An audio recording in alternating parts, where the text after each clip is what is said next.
किसान भाइयों नमस्कार। आज हम बात करेंगे मटर की फसल को वायरस से कैसे बचाएं। नवंबर तक होती बेमौसम बरसात से जो मटर की फसल है स्टार्टिंग पर सितंबर लास्ट और अक्टूबर महीने पर जिन किसानों ने मटर की बुआई करी थी तो अत्यधिक बरसात होने से सड़न की समस्या आ रही है। और जिन किसानों ने अभी भी मटर की बुआई करी है तो लगातार बरसात होने से और अंकुरण होने के बाद भी तेज बरसात होने से मटर की फसल काफ़ी ज़्यादा डिस्टर्ब हो रही है। जैसे सड़न की समस्या आ रही है, पीलापन की समस्या आ रही है। तो मटर की फसल को बरसात से आप कैसे बचा सकते हैं, कौन सी दवाई स्प्रे करना चाहिए, क्योंकि जैसे बरसात अधिक हो रही है तो सड़न गलन की समस्या ना आए तो इसके लिए बढ़िया फंगीसाइड, एंटीबायोटिक और ग्रोथ प्रमोटर स्प्रे करना पड़ेगा ताकि फसल हरी भरी रहे, सड़न गलन की समस्या ना आए। तो मटर की फसल को कैसे बचाया जा सकता है, देखिए यदि खूब अधिक बरसात हो रही है और आपका मटर भर चुका है तो फिर ऐसी कंडीशन पर मटर को बचा पाना काफ़ी मुश्किल वाला काम होता है। तो इसलिए मटर की आप खेती कर रहे हैं तो इस प्रकार की खेतों का चुनाव करें जहां जल निकास का प्रबंधन हो, यानी खेत पर जल भराव ना होता हो। और जब आप बुआई कर रहे हैं तो इस चीज़ का विशेष ध्यान रखना चाहिए कि सीड्स ट्रीटमेंट आपको ज़रूर करना चाहिए। इससे क्या होगा, इससे सूखने की समस्या नहीं आती है, सड़न गलन से और अंकुरण भी काफ़ी अच्छा होता है। तो सभी प्रकार की जड़ संबंधित बीमारियों से बचाने के लिए स्टार्टिंग में ही बीज उपचार आपको अवश्य करना चाहिए। जैसे झेलोरा फंगीसाइड आती है, यूपीएल की इलेक्ट्रॉन फंगीसाइड आती है, सिजेंटा कंपनी की वाइब्रेंस इंट्रीगल, यह 2-3 ऐसी दवाई हैं, इनसे बीज उपचार करने से बेहतरीन रिजल्ट देखने के लिए मिलते हैं। 2 ml से लेकर के 3 ml प्रति केजी सीड्स दर से आपको बीज उपचार करके बुआई करनी चाहिए। इससे बहुत बढ़िया वाला फ़ायदा देखने के लिए मिलता है और फसल शुरुआत से ही हरी भरी रहती है। तो ये पहला स्टेप है। दूसरा पॉइंट है उत्तम जल निकास का प्रबंधन। यदि खेत में ज़्यादा देर तक पानी भरा रहेगा तो सड़न गलन की समस्या अवश्य आएगी। तो खेत से जितना जल्दी हो सके और जितना हो सके पानी बाहर करा दीजिए। हमेशा मटर में हल्की हल्की सिंचाई करिए। आपको लग रहा कि मौसम साफ़ है फिर भी आप मटर पर हल्की हल्की सिंचाई करिए और मौसम ख़राब की दशा पर या तो सिंचाई हल्की हल्की करें या फिर ना के बराबर करें। तो इसलिए मटर की फसल पर हैवी सिंचाई करने से भी सड़न की समस्या आती है। तो इसलिए मटर की फसल पर बरसात के समय यदि आपको लग रहा कि मानसून बना हुआ है, मौसम बना हुआ है बरसात का, तो फिर ऐसी कंडीशन पर आपको पानी बिल्कुल नहीं चलाना चाहिए और जितना जल्दी हो सके खेत से जो पानी भरा है उसको आप बाहर निकलवा दीजिए। यानी कुल मिलाकर के अधिक पानी मटर की फसल पर जहर के समान है और ज़्यादा पानी मटर बिल्कुल भी नहीं चाहता है।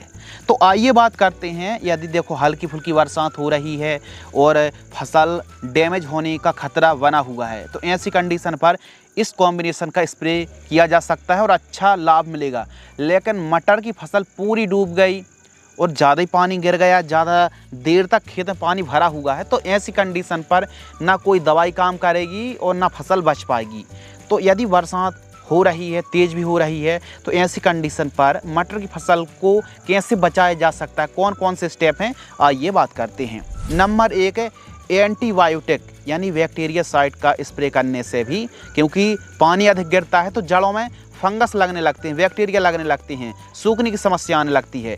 तो बैक्टीरिया जल्दी जड़ों को पकड़ता है और सूखने की समस्या, सड़न गलन की समस्या आती है। तो बैक्टीरियासाइड यदि स्प्रे करेंगे, बरसात के बाद पानी खुलता है तो आप बैक्टीरियासाइड एंटीबायोटिक का स्प्रे करेंगे तो यह समस्या काफ़ी हद तक कम हो जाती है। तो इसके लिए कासुगामाइसिन है, वेलिडामाइसिन है, स्ट्रेप्टोसाइक्लिन सल्फेट है, कोनिका फंगीसाइड आती है, कॉपर ऑक्सीक्लोराइड, इनमें से कोई एक आपको एंटीबायोटिक बैक्टीरियासाइड स्प्रे करना चाहिए। जैसे कि कासुगामाइसिन आती है 350 ml प्रति एकड़, इसका डोज है 1 एकड़ में। तो एक तो आपको बैक्टीरियासाइड लेनी ही पड़ेगी, प्लस इसके साथ एक बढ़िया वाला फफूंदनाशक, बढ़िया वाला फंगीसाइड जो कि सिस्टमिक हो, यानी अंतर प्रवाही फफूंदनाशक का स्प्रे करने से मटर की फसल पर अधिक बरसात होने से फसल में बचाव देखने के लिए मिलता है। 3 से 4 ऐसी फंगीसाइड गिना रहे हैं जिनको आप बदल करके या फिर कोई एक का स्प्रे कर सकते हैं। जैसे टेबुकोनजोल और कैप्टन वाला जो कॉम्बिनेशन आता है, जैसे अदामा इंडिया कंपनी की समीर फंगीसाइड पर यह साल्ट मिल जाता है। यह एक सिस्टमिक अंतर प्रवाही फंगीसाइड है।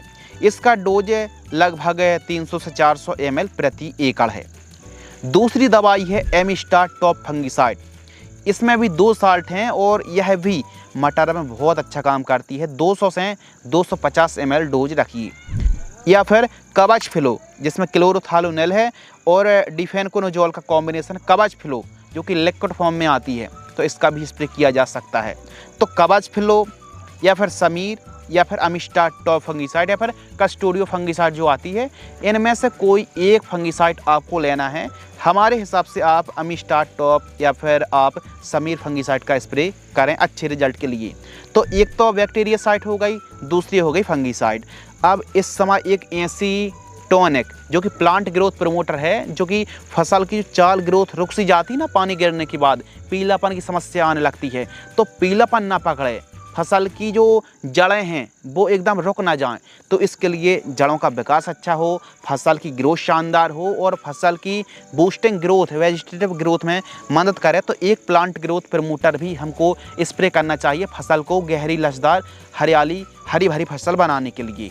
प्लांट ग्रोथ प्रमोटर की बात करें तो पीआई की बायोवीटा लिक्विड के नाम से आती है, क्वांटिस सिजेंटा कंपनी की आती है, पोषक सुपर भी लाजवाब है और ह्यूमिसोल भी जड़ विकास में हरी भरी फसल को बनाने में काम करती है।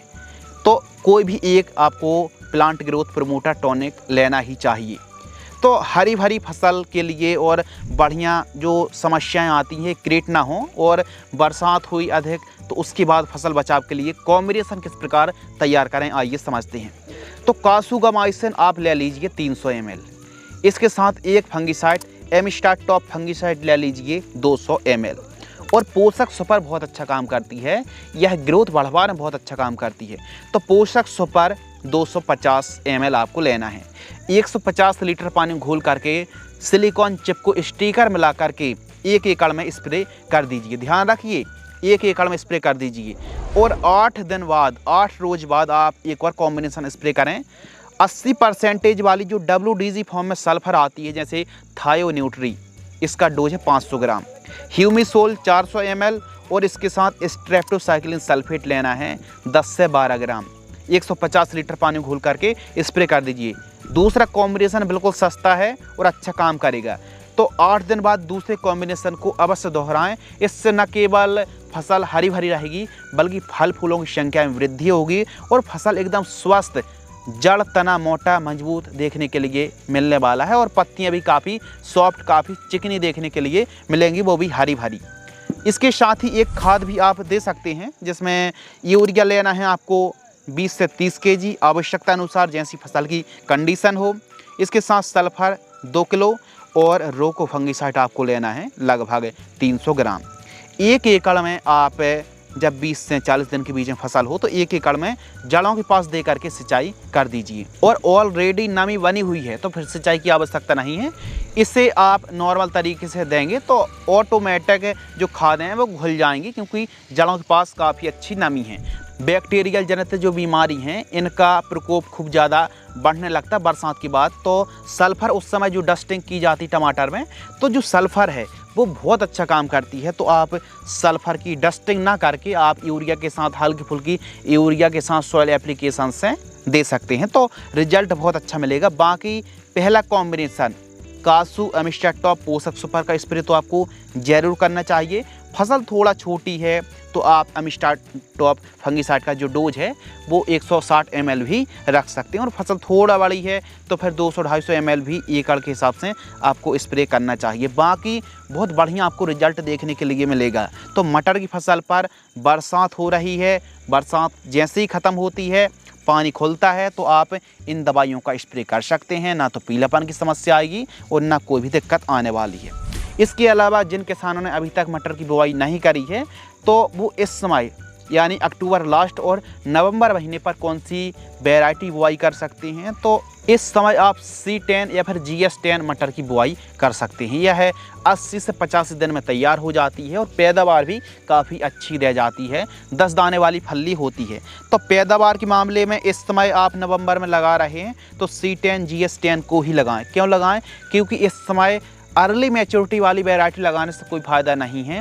यदि आपको अगेती भाव यदि आप चाहते हैं तो सितंबर लास्ट अक्टूबर के पहले सप्ताह पर मटर की बुआई हो जानी चाहिए, तो आपको रेट अच्छे मिलते हैं। जल्दी वैरायटी तैयार हो जाती 60-65 दिन में, लेकिन यह वैरायटी को तैयार होने में लगभग 80-85 दिन 90 दिन तक का समय लग जाता है। तो इन वैरायटी में आगे चल के जो मिर्च मटर है, पेंसिल मटर है, इनका रेट आगे चल के अच्छा ही देखने के लिए मिलता है। तो इस समय C10 GS10 मटर को लगा सकते हैं। और हमेशा मटर की बुआई कर रहे हैं तो मिट्टी अच्छी भुरभुरी कराएं, प्लस जिन खेतों पर pH बढ़ा हुआ है तो वे किसान यदि बुआई के समय 1 से 2 बैग जिप्सम 50 किलोग्राम से 100 किलोग्राम जिप्सम का प्रयोग करेंगे, कब जब खेत की तैयारी कर रहे हैं, तो मिट्टी उपजाऊ भी रहेगी, भुरभुरी भी रहेगी और काफ़ी बढ़िया तरीके से आप pH को कंट्रोल भी कर सकते हैं। मिट्टी के pH को लैब में चेक भी आप करा सकते हैं, आपको पता चल जाएगा कि मृदा का जो pH है वो बढ़ा हुआ है या फिर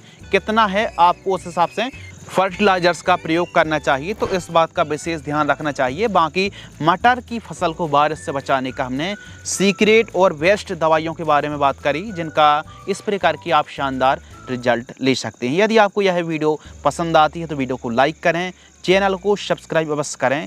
धन्यवाद।